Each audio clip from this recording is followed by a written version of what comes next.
হামিদ টিকা সংগ্রহে অবহেলা ও শিশু মৃত্যুর দায়ে সাবেক অন্তর্বর্তী সরকারের প্রধান উপদেষ্টা ডক্টর মোহাম্মদ ইউনূস সহ ৫ জনের নামে মামলার আবেদন করা হয়েছে।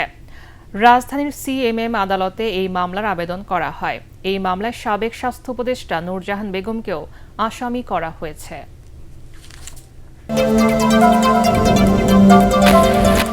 ডেঙ্গু মৌসুমকে সামনে রেখে সর্বাত্মক প্রস্তুতি নিয়েছে সরকার।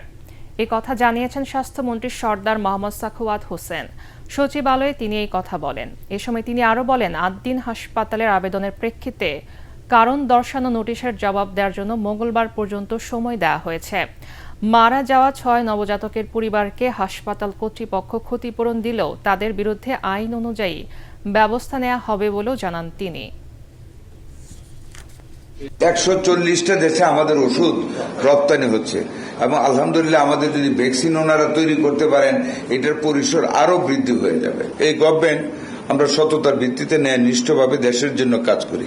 কাজে এটা যেহেতু জনস্বার্থ সংশ্লিষ্ট, আমরা জনস্বার্থ সংশ্লিষ্ট থেকে এক বিন্দু মাত্র পিছপা হব।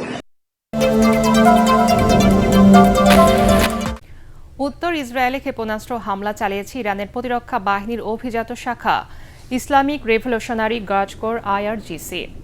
Times of Israel, Al Jazeera সহ একাধিক বৈশ্বিক গণমাধ্যমে বলা হয়, লেবাননের রাজধানী বৈরুতে ইসরায়েলের প্রতিরক্ষা বাহিনীর হামলার জবাব দিতে উত্তর ইসরায়েলে এসব ক্ষেপণাস্ত্র ছোড়া হয়েছে। এদিকে ব্যালিস্টিক ক্ষেপণাস্ত্র ব্যবহার করে ইরানের বিভিন্ন লক্ষ্যবস্তুতে হামলা চালিয়েছে ইসরায়েল। তেহরান, তাবরিজ ও ইস্পাহানে বেশ কয়েকটি বিস্ফোরণ হয়েছে। মধ্যাঞ্চলের কারাজ শহরের পাশেও বিস্ফোরণ হয়েছে। এদিকে ইসরায়েলের প্রধানমন্ত্রী বেনিয়ামিন নেতানিয়াহুকে সংযত থাকার পরামর্শ দিয়েছেন মার্কিন প্রেসিডেন্ট ডোনাল্ড ট্রাম্প। ফিলিপাইনের ৭.৮ মাত্রার ভূমিকম্পে ৩ জন নিহত হয়েছেন। শক্তিশালী এই ভূমিকম্পের পর সুনামির সতর্কতা জারি করা হয়। German research centre for geosciences GFZ এই তথ্য জানিয়েছে।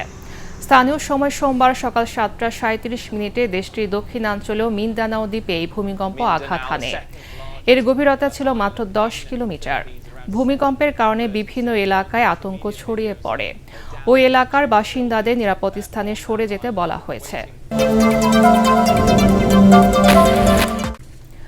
নিউ ইয়র্কের ব্রুকলিনে প্রবাসী বাংলাদেশিদের সর্ববৃহৎ জমজমাট পথমেলা অনুষ্ঠিত হয়েছে। ব্রুকলিনের চার্লস ম্যাকডোনাল্ড এভিনিউয়ে আয়োজিত হয় এই ১৬তম লিটল বাংলাদেশ পথমেলা। হাজারো প্রবাসীর উপস্থিতিতে মেলা প্রাঙ্গণ একখণ্ড বাংলাদেশে পরিণত হয়। মেলার কনভেনর মামুনুর রশিদের সঞ্চালনায় অনুষ্ঠানের উদ্বোধন করেন সমাজসেবক আব্দুল কাদের মিয়া।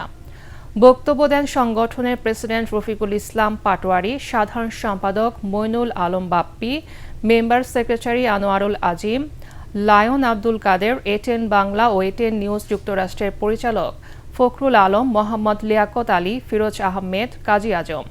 পরে সওদাগর ম্যাগাজিনের মোড়ক উন্মোচন করা হয়।